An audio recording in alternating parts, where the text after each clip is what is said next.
Assalamualaikum warahmatullahi wabarakatuh.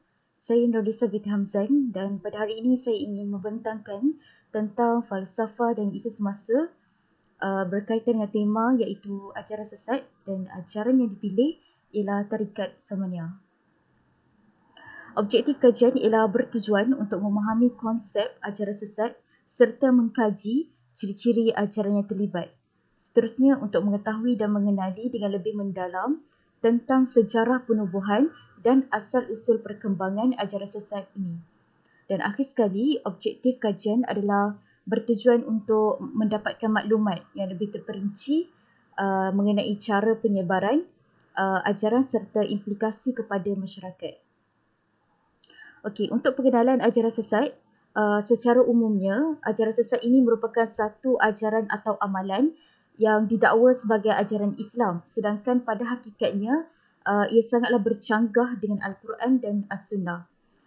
Kebanyakan penganut ajaran sesat akan mencemarkan kesucian Al-Quran dan Al-Hadis di mana mereka mengubah prinsip-prinsip asas dalam akidah Islam. Mereka juga penganut ini akan mendewa-dewakan pemimpin mereka ataupun pengasas kepada ajaran sesat tersebut.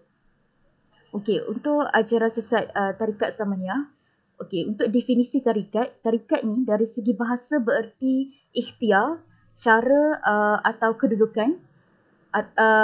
Tarikat ini diambil daripada perkataan Arab iaitu taroka. Menurut Syekh Najmi Ad-Din, dia telah memberikan definisi tarikat ini iaitu sebagai satu ketakwaan dan penghampiran diri kita kepada Allah Subhanahu Wa Taala.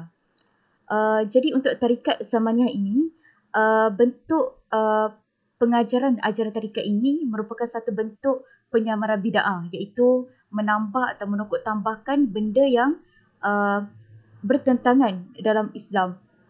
Dia membawa konsep tasawuf dan tarikat sehingga mereka telah menyalahgunakan konsep tarikat yang sebenar. Mereka membawa cara dan amalan yang tidak sesuai dan bertentangan dengan hukum Islam sebenarnya. Konsep ajaran tarikat Samaniyah ini diberi nama sempena nama pengasas dan mereka telah menggabungkan nama mereka dengan nama tarikat untuk memberi gambaran yang salah mengenai ajaran Islam. Seterusnya juga mereka mendesak pengikut untuk meringankan dan tidak melakukan ibadah serta kewajipan seperti mana yang telah Islam terapkan. Okey, untuk ciri-ciri ajaran sesat tarikat Samaniyah, saya terbahagikan kepada dua, iaitu tarikat Samaniyah Ibrahim Bonjol yang tersebar di Malaysia dan tarikat Samaniyah di Banjar di Indonesia. Yang pertama sekali, bagi ciri-ciri tarikat Samaniyah Ibrahim Bonjol, okey, kita perlu tahu kewujudan tarikat Samaniyah Ibrahim Bonjol adalah sejak tahun 1950-an. Guru utama bagi tarikat Samaniyah Ibrahim Bonjol ini ialah Syekh Haji Ibrahim bin Abdullah atau dikenali sebagai Ibrahim Bonjol. Jadi tarikat ini telah dikesan di beberapa daerah ataupun kawasan seperti Kampung Pandan Kuala Lumpur, Batu 17 Kampung Cempaka Kuala Selangor, Surau Tunku Imam Bonjol, Surau Gombak Setia Gombak Selangor serta Surau Samaniyah Kampung Pulau Merati Sepang Selangor. Jadi ciri-ciri tarikat Samaniyah Ibrahim Bonjol ini pertamanya kita boleh lihat apabila sebelum menjadi ataupun sebelum ingin menjadi murid, mereka perlu ataupun diwajibkan untuk mandi dengan air limau bidara untuk membersihkan segala dosa. Kitab Sabitul Qulub yang dijadikan kitab asas kepada tarikat Samaniyah Ibrahim Bonjol didapati banyak bertentangan dengan pegangan umat Islam. Setiap orang mempelajari ilmu tarikat Samaniyah Ibrahim Bonjol diberikan buku tersebut dengan bayaran RM25. Terdapat 26 adat kesopanan murid kepada guru dan wajib untuk setiap murid itu mengikuti 26 adat tersebut. Sembahyang boleh dilakukan dengan niat sahaja, iaitu sembahyang batin ataupun mereka boleh meninggalkan semasa dalam kesibukan dan kemudian diqada. Nikah boleh dilakukan tanpa wali dan saksi, ia dikenali sebagai nikah batin. orang-orang yang belum memeluk atau masuk tarikat Samaniyah Ibrahim Bonjol ini dianggap belum sempurna Islam mereka.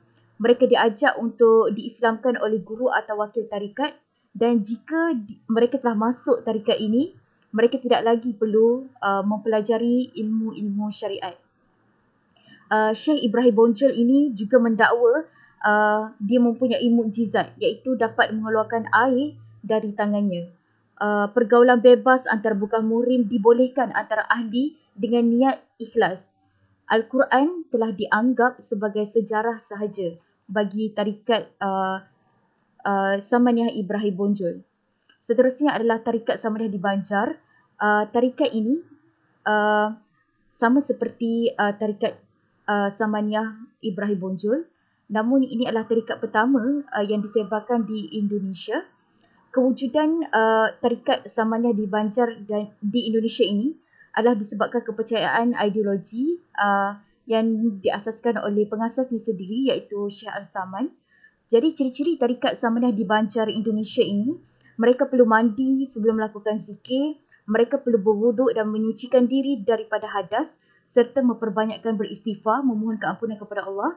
Dan sekiranya mereka ingin berkhalwat, mereka perlu berkhalwat di tempat yang sembunyi dan sunyi, serta memakai pakaian berwarna putih. Dan mereka perlu menunaikan solat 2 rakaat dengan sekali salam untuk memohon hidayah daripada Allah Subhanahu Wa Taala. Okay, seterusnya kita berbalik kepada cara penyebaran ajaran sesat tarikat Samaniyah. Kedua-dua tarikat Samaniyah ini di Banjar maupun tarikat Samaniyah Ibrahim Bonjol mempunyai persamaan dari segi cara penyebaran tarikat mereka. Okey, cara penyebaran tarikat Samaniyah ini adalah mereka menjalankan modus operandi dengan menarik minat masyarakat untuk mendalami ilmu agama, yang kononnya aliran mereka ini lebih realistik, dan tanpa sedar berpusu-pusu masyarakat datang untuk mengamalkan ajaran ini. Kesedaran ini adalah disebabkan juga oleh teknik pengajaran dan penyampaian yang menarik, sehingga para pengikut tarikat ini bergiat aktif dalam proses pengajian tarikat tersebut. Mereka juga percaya dengan konsep ketenangan batin, di mana ketenangan batin yang dimaksudkan ialah ketenangan jiwa dalam mempelajari ilmu tarikat ini. Mereka akan selalu bermotivasi dalam mempelajari ilmu, dan seterusnya penyebaran tarikat Samaniyah ini disebarkan dengan membawa objektif aliran mereka yang kononnya bertujuan untuk meningkatkan ukhuwah Islamiah, di mana para pengikut akan selalu bersilaturahim sesama mereka. Mereka percaya bahawa setiap kali mereka menghadiri pembelajaran tarikat, hubungan sesama manusia akan tercipta dan boleh menggapai tujuan hidup ajaran seperti mana ajaran Islam. Okey, seterusnya adalah kita ke implikasi ajaran sesat dalam kehidupan. Okey, implikasi ini merupakan kesan sekiranya ajaran sesat ini diamalkan dalam kehidupan. Okey, tanpa kita sedar, impak besar akan berlaku terhadap masyarakat sekiranya ajaran ini masih lagi berleluasa. Namun begitu, masih ramai lagi memandang enteng perkara ini dan tidak mempedulikan tentang implikasi ini terhadap masyarakat.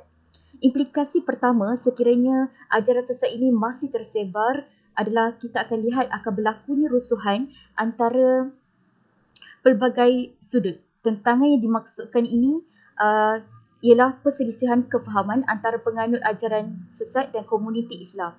Apabila penganut ajaran sesat ini terpengaruh dan menyanjung bahawa kefahaman mereka adalah benar belaka, mereka akan menarik orang lain untuk turut serta dengan mengikuti aliran mereka. Hal ini termasuk dengan mengajar orang-orang baru tentang amalan-amalan syirik menurut ajaran mereka. Para pengikut ini juga akan menentang cara ajaran Islam dan secara tidak langsung mereka akan memusuhi umat Islam.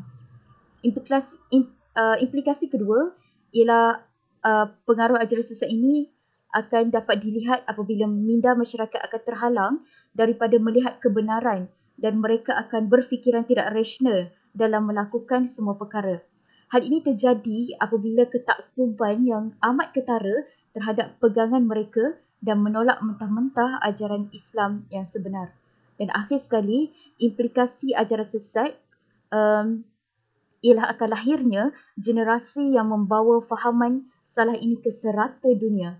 Sudah terang lagi bersuluh, perkara ini amatlah membimbangkan sekiranya aliran ajaran ini melahirkan ramai pengikut mereka dan mengembangkan fahaman mereka di semua tempat. Nescaya hanya mereka yang benar-benar beriman, bertakwa kepada Allah sahaja yang mampu ataupun tidak termakan dengan hasutan ajaran sesat ini. Seterusnya kita akan ke kesimpulan untuk keseluruhan tema pada hari ini.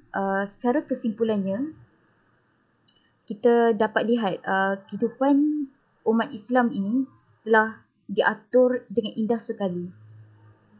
Islam ini bukanlah agama yang baru dibawa oleh Nabi, melainkan menjadikan penyatuan semula dalam bentuk terakhirnya dari agama yang benar dari Allah Subhanahu Wa Taala. Oleh itu, tugas memerangi penyebaran ajaran sesat, menghapuskan kejahilan iman dan memperkukuhkan akidah adalah tugas dan tanggungjawab semua umat Islam. Ia tidak harus dipikul oleh pihak tertentu sahaja, tetapi harus memperlihatkan penyertaan semua segmen masyarakat langsung dari individu hingga ke pihak berwajib yang memikul kepercayaan dalam memperkuatkan strategi akidah umat Islam. Segala ajaran dan aliran yang tidak mematuhi syariat Islam yang sebenar adalah amat ditegah dan salah. Justru itu, kita perlulah segera bertaubat dan memohon keampunan kepada Allah Subhanahu Wa Taala atas segala kejahilan yang telah kita lakukan. Kita juga perlulah peka akan segala penyelewengan yang berlaku dalam agama dan sekiranya terdapat kekeliruan dalam mendalami ilmu agama Islam, perlulah segera merujuk Al-Quran dan Al-Hadis sebagai panduan. Itu saja daripada saya. Sekian, terima kasih.